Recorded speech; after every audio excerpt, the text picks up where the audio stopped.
안녕하세요. 세상이 병신 같아서 병신 같은 이명구입니다. 오늘은 어떤 기록을 남기기 위해 카메라 앞에 앉았냐 하면은 바로 제가 가장 좋아하는 소설책인 소년이 온다에 대한 기록을 남기려고 카메라 앞에 앉았습니다. 앞으로는 이제 이런 식으로 죽기 전에 제가 좋아했던 소설, 영화, 드라마에 대한 제 생각들을 하나하나 정리해 놓으려고 합니다. 그 첫 번째가 소설 소년이 온다입니다. 그럼 여타 다른 기록들과 마찬가지로 질문과 답변으로 이 영상 채워보도록 하겠습니다. 첫 번째 질문, 소년이 온다 왜 읽었나요?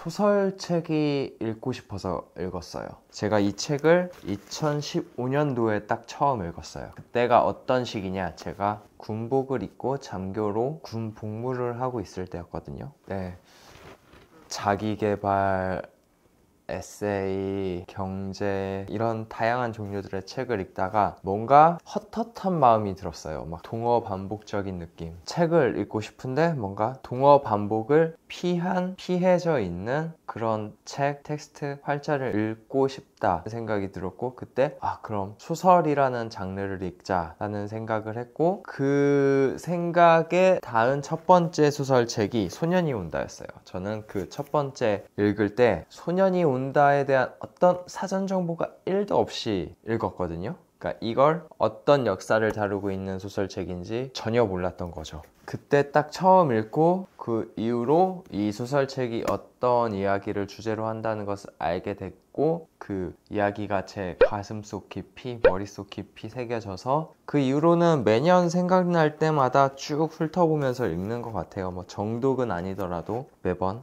그런 식으로 읽고 있습니다.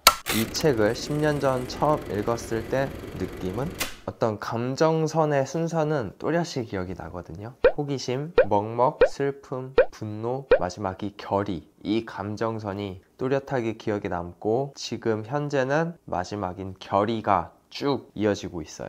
그 감정선에 대한 이제 설명을 드리자면, 소년이 온다를 아무런 사전 정보 없이 읽었어요. 그래서 이 소년이 온다가 광주 5.18 민주화 운동을 다룬다는 걸 몰랐기 때문에 읽다 보니까 이거 뭔가 내가 알고 있는 어떤 사건을 다루고 있는 것 같다 라는 느낌을 받으면서 이제 첫 번째 호기심, 그리고 제가 글 읽는 속도가 그리 빠르지 못하거든요. 그리고 집중력도 좋지 못해서 그 자리에서 바로 읽지 못해요. 그렇다 보니까 그때그때 생겨난 호기심, 그 호기심을 얻기 위한 이제 서치 단계를 거치면서 내가 이렇게 수집한 정보, 그리고 기존에 알았던 정보, 그리고 이 책에서 펼쳐지고 있는 이야기가 합쳐지면서 그 다음부터는 이제 슬픔, 먹먹함이 이제 제 가슴속에 생겨나기 시작했죠. 그 다음 없어도 될 5.18 광주 민주운동이 그 희대의 엄청난 사건을 있게 만든 그 전문어, 그 대머리 새끼에 대한 어떤 분노, 그리고 그것을 함께 공조했던 세력들에 대한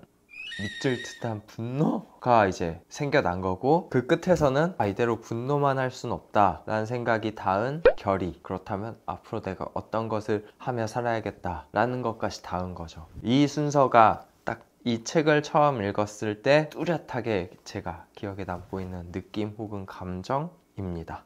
책을 읽고 나서 내게 가장 많이 던져봤던 질문은 무엇일까?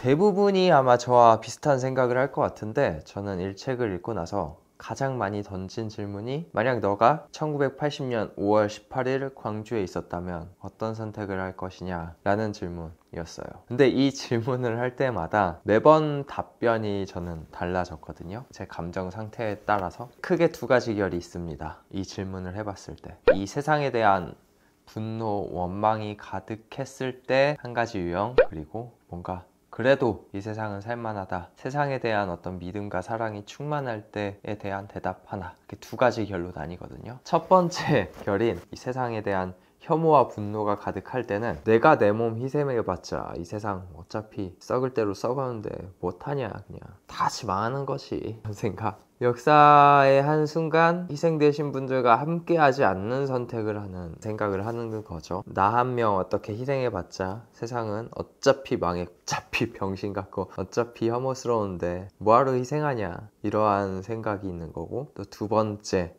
이 세상에 대한 사랑과 애정, 믿음이 충만할 때는 내 한 몸 희생하더라도 이 세상을 위해 나아가자 라는 선택을 하는 선택이에요. 내 한 몸이 희생돼서 세상이 한 걸음이라도 더 좋은 세상으로 나아간다면 희생하는 게 맞다, 기꺼이 희생할 수 있다 라는 생각이 있는 거죠. 이 세상에 대한 믿음, 사랑, 애정이 있을 때는. 근데 어떤 선택을 하느냐가 중요한 것 같진 않아요. 선택한 사람들을 어떠하게 바라보냐가 중요한 거고, 어떤 선택을 하든 그 사람들의 선택은 존중받아 마땅하다라고 저는 생각을 합니다. 그리고 대부분의 사람들이 그렇게 생각을 할 건데, 그 소수의 몇 명? 아니, 소수는 아닌 것 같아. 그 문제적 사고를 하고 있는 그 몇 명 때문에 그 사람들의 선택이 곡해되고 왜곡되는 게 너무 혐오스럽죠. 아직도 5.18 광주 민주화 운동 희생자들을 비하하고 곡해하고 왜곡하는 세력들이 있고, 그 사람들이 아직도 주류에 서 있잖아요, 대한민국. 그게 문제지, 어떤 선택을 하든 누구든 존중받아 마땅하다라고 저는 생각을 해봅니다. 그러니까 내가 어떤 선택을 하더라도 당신들 날 존중해주세요, 이거인 거죠. 그리고 저 역시 어떤 선택을 한 사람이든 존중하는 거고.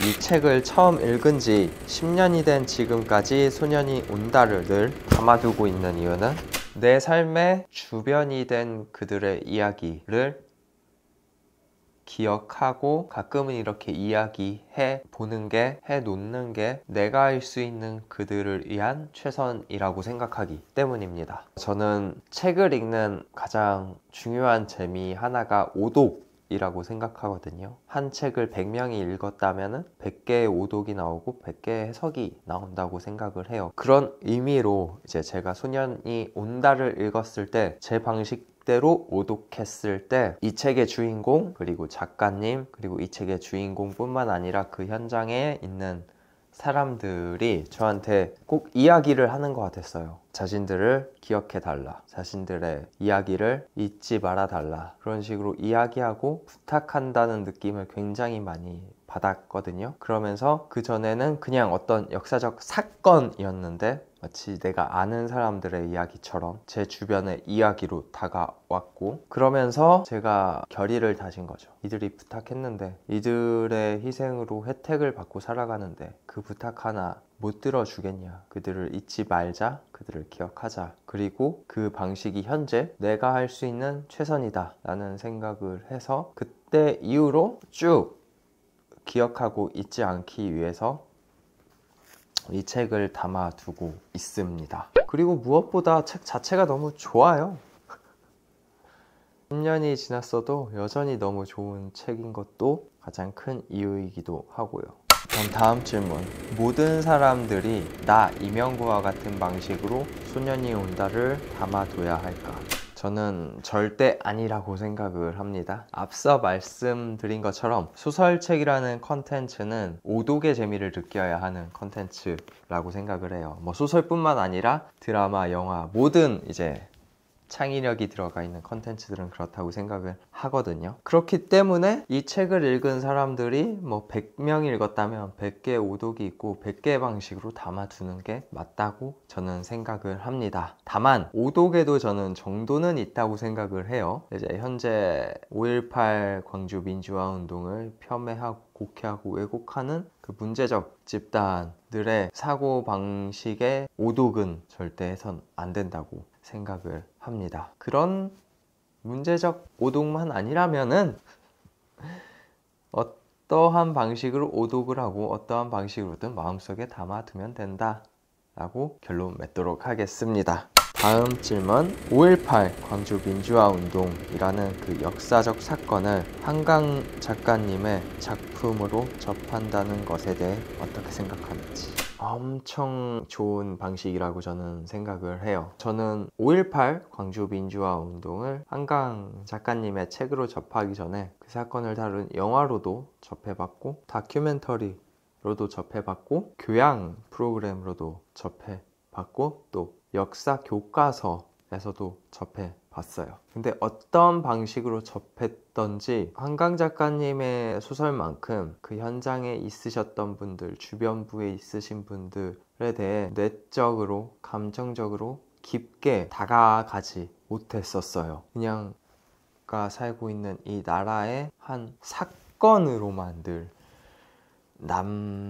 남겨졌었는데, 책으로 읽고 나니까 사건이 아니라 앞서 말씀드린 것처럼 내 주변에 있는 내가 아는 사람의 이야기가 된 거죠. 그만큼 감정이 그분들과 가까워졌기 때문이고 가깝도록 느낄 수 있게끔 쓰여진 책이기 때문이었죠. 그 이유를 제가 곰곰이 생각을 해봤는데, 텍스트가 주는 어떤 매력 때문인 것 같아요. 텍스트라는 게 읽는 이의 호흡, 읽는 이의 의도대로 속도를 끌고 갈 수 있잖아요. 내가 만약 1부터 10까지 읽고 나서 멈추고 싶으면 그럴 수 있는 거고, 멈추고 나서 내가 1부터 50까지 생각을 하고 느껴보고 싶으면은 그만큼 이제 충분히 시간을 가질 수 있는 거고. 하지만 영화, 다큐멘터리 혹은 교양 프로그램은 내 호흡이 아니라 그 창작물을 만들어낸 사람의 호흡으로 쭉 달려가는 거잖아요. 그런 차이점 때문에 더 감정적으로 가깝게 다가가면서 이야기를 접할 수 있었던 것 같습니다. 그렇기 때문에 저는 5.18 광주 민주화 운동이라는 큰 사건을 한강 작가님의 소설책으로 접하는 게 굉장히 좋은 연결고리가 되어줄 거라고 판단합니다. 다음 질문. 그럼 이 좋은 책을 모든 사람들이 읽어야 할까? 이 질문에도 저는 역시 아니오라고 대답을 합니다. 모든 사람들이 모두 이 책을 읽을 필요는 없다고 저는 생각을 해요. 하지만 모든 사람들이 이 책을 사주었으면 합니다. 책을 사는 행위는 저는 이 세상을 조금은 더 바른 방향으로 나아가는데 도움을 주는 행위라고 저는 생각을 해요. 또 개인이 아니라 기관에서 사면은 개인이 살 수 없는 양 이상의 어마무시한 양을 사잖아요. 모든 사람, 모든 기관에서 이 책을 구매해서 이 세상이 조금은 더 바른 방향으로 나아갈 수 있게 투자를 해줬으면 좋겠다. 네, 그리고 또 이 책을 출판한 창비, 그렇게 나쁜 회사는 아니에요. 뭐 비록 저를 면접 이후 탈락시키긴 했어도 나쁜 회사는 아니고, 그렇기 때문에 이 책의 인쇄로 번 돈이 그리 나쁜 데 쓰이진 않을 거라는 믿음이 있기 때문에 모든 사람들이 읽진 않아도 모든 기관들이 또 모든 사람들이 이 책을 사 주었으면 합니다. 이 책 소년이 온다를 추천하는 대상은 있는지? 있습니다. 책을 추천받았다면 책을 반드시 산다는 전제 하에 추천하는 대상이 있어요. 바로 우리 한강 작가님이 노벨 문학상, 노벨상을 수상했을 때 굳이 스웨덴? 스위스까지 찾아갔던 생물체들, 그리고 그러한 생물체들과 같은 생각, 사고를 하는 생물체들에게 적극 추천합니다. 추천받았으니까 한번 사보세요. 또 그 생물체들이 이 책, 그리고 이것보다 더 좋은 책을 읽는다고 그 문제적 사고, 생각이 바뀐다는 기대가 1도 없어요. 기대가 있기 때문에 추천하는 것도 절대 아니에요. 그러니까 제가 추천하는 이유는 그냥 돈이라도 벌게 해달라 이거예요. 뭐 창비나 이제 한강 작가님은 전혀 다른 생각을 하실 수도 있어요. 하지만 독자고 또 책을 좋아하고 작가님의 팬으로서는 돈이라도 벌게 해주면 좋을 것 같다 라는 생각으로 추천을 하는 겁니다. 다음 질문. 이 책 소년이 온다의 최대 단점은 무엇이라 생각하는가? 저는 한강 작가님한테 영감을 준 사건이 실제 벌어진 역사적 사건이라는 것이 최대 단점이라고 생각을 합니다. 그것 말고는 단점을 꼽을 수 없어요. 그럼 그러한 역사적 사건이 없었다면 이러한 책이 나오지 않았을 거 아니냐라고 묻겠지만 더 좋은 책이 나왔겠죠. 그럼 늘 같은 방식으로 끝내도록 하겠습니다. 이 책 10점 만점에 몇 점이냐 하면은 저는 5점 초과해서 15점 주도록 하겠습니다. 저는 한강 작가님이 노벨 문학상을 받기 전까지도 이 책은 제 10점 만점에 10점짜리 소설책이었고, 노벨 문학상을 받으니까 5점 더 추가해서 15점을 주는 겁니다. 왜냐? 저한테 노벨 문학상 작품의 원서로 읽을 수 있게끔 해주는 기회를 준 책이기 때문입니다. 이제 어디 가서 우리나라 사람들도 원서로 노벨 문학상 작품 읽는다 할 수 있게 된 거잖아요. 그리고 그러한 어떤 어깨뽕을 세울 수 있게끔 해준 책이니까 그것까지 더해서 플러스 5점 해서 15점입니다. 네, 그럼 여기까지 오늘 기록 끝내도록 하겠습니다.